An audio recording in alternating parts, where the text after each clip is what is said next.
Bonjour tout le monde, c'est le ministère Le Pain Quotidien qui revient encore vers vous aujourd'hui, mais avec une nouvelle rubrique qui va s'intituler Avis du public. Pourquoi Avis du public? C'est qu'au jour d'aujourd'hui, en fait, on a constaté qu'il y a un grand nombre de sujets sur lesquels, en fait, les chrétiens ont beaucoup de zones d'ombre. Finalement, on se demande faire ou ne pas faire, que faire. Des questions que l'on va se poser comme ça pour des sujets quotidiens. Vous savez qui font vraiment notre quotidien. Avis du public va, en fait, au jour d'aujourd'hui, essayer, en fait, de pouvoir éliminer certaines zones d'ombre sur ces sujets-là. Comment? En posant des questions, à poser des questions à un grand nombre de publics, bien sûr, sur ces sujets-là, pour en fait éliminer les zones d'ombre. Pour notre première série d'aujourd'hui, le sujet c'est les réseaux sociaux. Finalement, on entend parler partout. Que faire? Être ou n'est pas être? Les questions seront posées à nos invités et au final, on reviendra pour conclure, toujours bien évidemment, à la lumière des Écritures. Allez, c'est parti pour la première question. Je suis chrétienne, mais Dieu m'a fait grâce par la puissance du Saint-Esprit en recevant et en acceptant Jésus-Christ comme Seigneur et Sauveur de ma vie. Né de nouveau, baptisé et rempli du Saint-Esprit. Merci. Oui, je suis chrétien, né de nouveau. Oui, je suis chrétienne. je réponds à votre question par l'affirmative. Oui, j'utilise. Oui, j'utilise les réseaux sociaux, premièrement pour communiquer avec mes contacts, deuxièmement c'est pour évangéliser et troisièmement c'est pour connaître, s'informer de tout ce qui se passe dans le monde et voir aussi d'autres chrétiens qui utilisent aussi les réseaux sociaux. Oui, j'utilise les réseaux sociaux. J'utilise les réseaux sociaux. Je ne crois pas que c'est une faute ou un péché, ça aide beaucoup et l'apport des réseaux sociaux aujourd'hui est très grand. À mon avis, je ne pense pas que les réseaux sociaux est un danger pour ma spiritualité, parce que je sais qu'il est écrit dans la parole de Dieu, dans la Bible, que de ne pas se conformer au siècle présent. Bien qu'il y a certaines choses qui est publiées dans les réseaux sociaux peut nous influencer dans le mal, mais lorsque nous avons un soubassement de la parole de Dieu, nous pouvons résister face à toutes ces choses. Donc je dirais que les réseaux sociaux ne peuvent pas influencer ma spiritualité. Représenter aussi un danger pour notre spiritualité. Si seulement je regarde, je consulte, je fais des choses et cela va, les représailles, c'est rien que c'est ma spiritualité.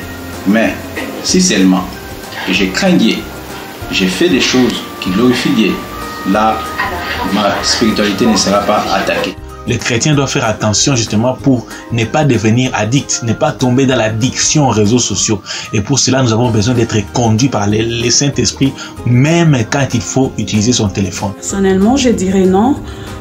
Parce que je sais quoi voir et quoi ne pas voir. Je ne clique pas n'importe où, je regarde pas n'importe quoi, parce que je me suis donné la discipline avec mes yeux, avec mes oreilles. On ne tente pas Dieu au-delà. Mais pour les autres, je dirais peut-être oui aussi, ça peut constituer un danger. Parce que sur les réseaux sociaux, nous voyons de toutes sortes, surtout dans ce siècle présent. Tout le monde poste tout ce qui lui vient à la tête, tout le monde écrit ce qu'il veut. Alors, celui qui n'est pas mûr dans la foi, ça peut constituer aussi un danger, un impact négatif sur la vie spirituelle. Je vais illustrer ça par un exemple. Le roi David, un jour, il était dans sa maison. Il passe sur son balcon et braque ses regards. Ça, c'est dans le livre de 2 Samuel 11, le 2e verset. Il regarde, il voit une femme qui s'est baignée, Bathsheba. C'est pas la femme qui est allée séduire le roi, mais le roi avait vu. Donc la vision a aussi, la vision peut influencer beaucoup de choses dans la vie d'un enfant de Dieu. Donc ça dépend de ce que l'on veut voir et de ce que l'on veut écouter pour que nous puissions être stables dans notre vie spirituelle. Voilà. Donc pour moi, ça ne constitue pas vraiment un danger. Le réseau social ne peut pas représenter un danger pour moi. La Bible dit chaque chose à son temps. Il y a un temps où je dois lire la parole. Il y a un temps où je dois être sur les réseaux sociaux. Il y a un temps pour chaque chose. Et pour moi, les réseaux sociaux, c'est pour moi un gain de parler de la part de Jésus, de présenter cet homme de Jésus-Christ. Waouh, bien aimé, Jésus-Christ sur les réseaux sociaux, c'est 100%. Les réseaux sociaux ne sont pas si mauvais pour un enfant de Dieu, mais juste savoir connaître son identité et ne pas aller en encontre des Écritures. En tant que chrétiens, nous devons adopter une attitude face à cette réalité que nous traversons, à cette nouvelle technologie. C'est vrai que les réseaux sociaux est très important, nous ne pouvons pas les nier, mais nous devons avoir une autre attitude parce que nous devons utiliser ces plateformes pour encore gagner des âmes dans les 4 coins du monde. Donc, le réseau social pour un chrétien, ça doit être un outil pour évangéliser, ça doit être un outil pour gagner des âmes, ça doit être un outil pour passer le message qui est la bonne nouvelle du royaume de Dieu, du royaume des cieux. Nous devons exhorter avec douceur et en excusant tout cela que nous écrivons, tout ce que nous sommes en train de lire. Franchement, moi je crois que on doit plus avoir cette attitude et s'approprier de réseaux sociaux au monde que nous sommes des poteaux indicateurs. Parlant de l'attitude appropriée qu'un chrétien doit adopter devant ces plateformes, c'est d'évangéliser Jésus, parler de Jésus en haute voix, écrivez Jésus, publiez Jésus. Ne pas vouloir publier autre chose qui ne sont pas édifiantes. On doit publier le nom de Jésus, le nom de Christ. On doit l'écrire dans les réseaux sociaux. Donc là, c'est vraiment un bénéfice que l'Éternel nous a donné. Vous savez, dans la vie, le diable pense faire quelque chose au détriment des enfants de Dieu. Mais Dieu transforme ça pour sa gloire. Dans les réseaux sociaux, désormais, pour un chrétien, le chrétien doit s'appliquer à publier Jésus, à donner la gloire à Jésus dans ces réseaux sociaux au lieu de publier n'importe quoi, au lieu de faire n'importe quoi. Voilà. Pour conclure sur ce sujet, nous pourrons dire que être présent et actif sur les différents réseaux sociaux n'est pas un péché, n'est pas mauvais. Parce que d'ailleurs, ces plateformes n'ont pas que des désavantages, il y a aussi des avantages sur ces plateformes-là. La question, le problème aujourd'hui, ce n'est pas être, mais c'est que faire lorsque l'on y est.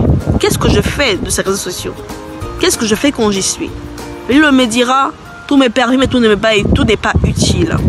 J'ai une identité à préserver, il faut que je le sache partout où je suis. Même dans le monde virtuel, j'ai mon identité d'enfant de Dieu à préserver. Ce que je poste, ce que je fais, discussion, tout ce que je fais, est-ce que ça honore le Seigneur? Est-ce que ça va dans le sens au fait de me rapprocher de Christ ou ça m'en éloigne davantage? Les questions que l'on doit se poser sur tout ce que l'on fait sur ces réseaux sociaux-là. Qu'est-ce que l'on fait? Qu'est-ce que l'on poste? Je verrai les gens se dénuder, je ferai pareil. Ben non, j'ai mon identité à moi d'enfant de Dieu à préserver. C'est ce que l'on doit savoir. Tout est permis, tout n'est pas utile. Je peux y être, mais j'y suis et j'agis selon ce que recommande mon identité d'enfant de Dieu. Je ne me conforme pas au siècle présent. Je ne fais pas comme tout le monde. Je ne suis pas tout le monde. Je suis enfant de Dieu partout. Il faut jamais l'oublier, nous restons enfants de Dieu. Virtuel, présent, nous restons enfants de Dieu. Nous devons préserver notre identité. Tout est permis, tout n'est pas utile. Toujours avoir cela en tête. Que Dieu vous bénisse. Vivement la prochaine rencontre pour la prochaine série. Allez, allez, allez. Soyez bénis, soyez bénis.